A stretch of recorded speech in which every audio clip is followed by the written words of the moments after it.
Então, vamos continuar. A colonização na América Latina.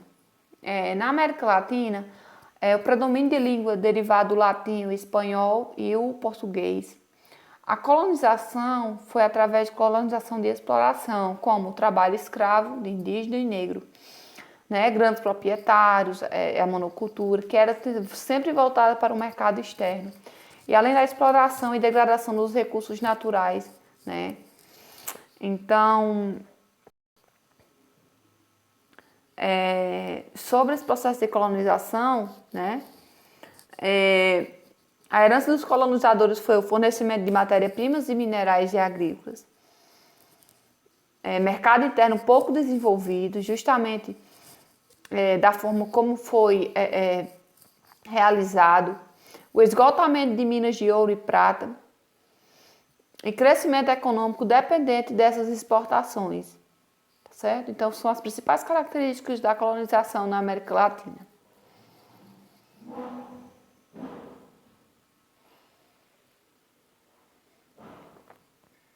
E esses colonizadores, né? Como a nossa população, ela ficou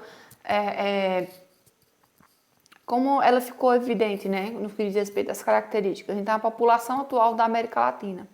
Após o século XV, a convivência entre europeus, indígenas e também africanos, trazidos para o trabalho escravo na América, ela resultou na formação de uma grande diversidade étnica e cultural na população latino-americana, ou seja, através dessa miscigenação de povos, há uma variação de características culturais desses povos, né? Como a gente pode ver aqui no quadro, né? Os euro-ameríndios, que são descendentes da miscigenação entre europeus e ameríndios. Os ameríndios, que são a população indígena do continente americano. O euro-africano, que são descendentes da miscigenação entre europeus e africanos.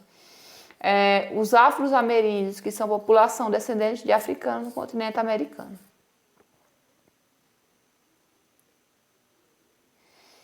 Como está distribuída essa população pelo continente, né? A gente pode ver que determinadas áreas elas apresentam um maior grau de urbanização e suportam maior densidade demográfica, né? Em outras.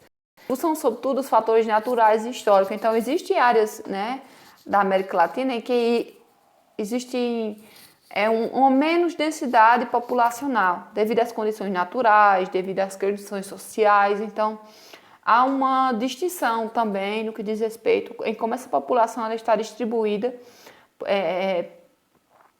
por esse continente, tá? Então, podemos citar maior concentração ao longo do litoral, né? Isso explica-se principalmente pelo fato de que a colonização, pessoal, ela teve início justamente na porção litoral, onde foram fundadas a maioria das cidades latino-americanas, tá certo? Então, por isso explica-se que há essa concentração maior, né, na borda, que fica bem no litoral. Então, existem vazios demográficos, né, em áreas onde a localização, por exemplo, na floresta amazônica, né, onde, por exemplo, a maior parte não tem condições devido às questões das chuvas e tudo mais. Em áreas de clima desértico, semiárido, como a região da Patagônia, no sul da Argentina e no Chile, ao norte do México, né? Então, as condições naturais e sociais também, elas influenciam essa distribuição demográfica da população, tá bom?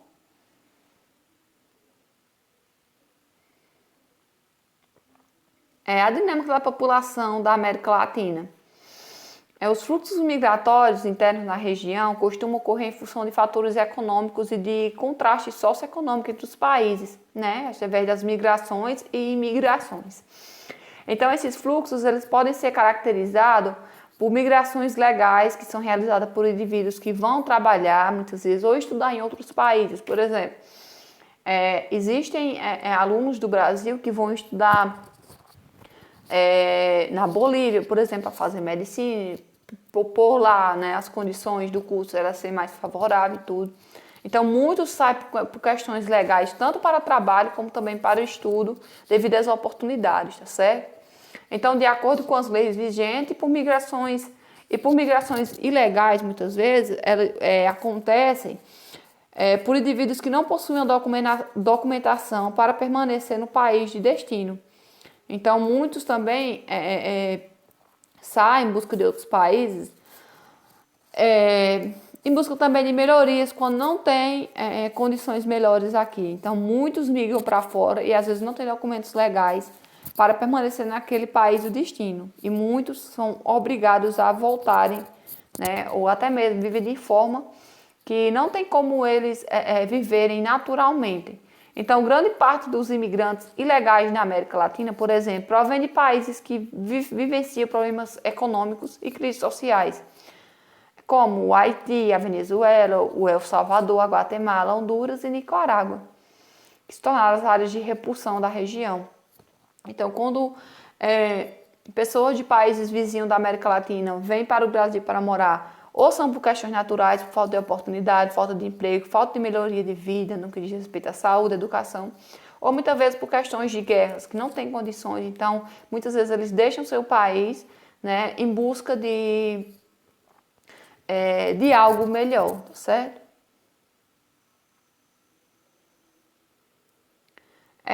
E como foi o processo de urbanização nos países latino-americanos? O ritmo da urbanização dos países latino-americanos ele foi influenciado sobretudo por três principais fatores, né? A industrialização, a concentração de terras e a mecanização no campo. Então, o crescimento da atividade industrial ocorreu em países como México, Brasil e Argentina, atraiu muitas pessoas em direção à cidade, né, em busca de trabalho nas indústrias. Então, o aumento das migrações no campo em direção às cidades resultou em outros fatores da concentração de terras nas mãos de poucas pessoas e na inserção de mecanização nas lavouras intensificou o processo de urbanização. Então, essa urbanização, pessoal, ela foi marcada pelo fenômeno de metropolização, né, que se caracterizou pela formação de metrópoles e cidades densamente povoadas, cujo espaço urbano ele se amplia e se aproxima a ponto de se unir, né, mais conhecido como processo de conurbação. Então, resultando em regiões metropolitanas com milhões de habitantes. Então, atualmente, existem vários aglomerados urbanos na América Latina com população muito elevada. Então, essa urbanização ela aconteceu de forma bastante rápida, né? E também desordenada, devido a essa grande migração, esse grande fluxo de pessoas que viram-se sem oportunidade no campo, através da inserção de máquinas, né? Através dessa inovação da indústria para a cidade, então resultou num grande fluxo de pessoas para ir para as cidades. E que muitas das vezes as cidades não conseguiram suportar esse contingente de pessoas justamente por ser um número muito elevado. Então, muitas acabam se sujeitando ao desemprego ou, muitas vezes, a trabalhar de forma autônoma, tá certo? Pronto, isso mesmo que eu estava acabando de dizer. Então, devido a esse intenso processo de urbanização na América Latina, vence os problemas urbanos também. Então, o intenso processo de urbanização na América Latina não ocorreu associado ao planejamento urbano que visava a boa qualidade de vida da população, como eu falei anteriormente, incluindo o acesso ao emprego, moradia adequada, sistema de saneamento básico, saúde e alimentação. Então, veio essa inovação, né, gente, para a cidade, a questão das indústrias e tudo mais, essa urbanização desacelerada. Então, muitas das vezes, não houve esse planejamento. Então, o resultado é o quê? O resultado atualmente é a expansão desordenada do espaço urbano e a intensificação da pobreza, né? Em especial nas periferias urbanas. O inchaço, como eu falei, o contingente populacional, né, e a consequente falta de postos de trabalho tem levado muitas pessoas a sobreviver de trabalhos temporários de baixa remuneração ou muitas vezes inserir em atividades informais, como eu falei, em atividades autônomas, por não ter empregos para todos, né? Então, acelerado o processo de urbanização nos países da América Latina, associado à distribuição injusta de renda, nessas noções resultou na formação de grandes aglomerados urbanos nas quais a segregação, isto é, a concentração da população de diferentes classes sociais em espaços distintos é muito evidente. Sobretudo no caso das regiões metropolitanas, a população de baixa renda se concentra nas periferias, em bairros ou municípios adjacentes às cidades centrais ou no espaço dos morros e encostas, convivendo com infraestrutura inadequada e falta de serviços públicos como educação, saúde e saneamento básico. Então, gente, é isso. Espero que você tenha gostado do conteúdo, tá certo? Tenham entendido. E qualquer dúvida, a gente debate aqui na sala, tá bom? Então, muito obrigada a todos.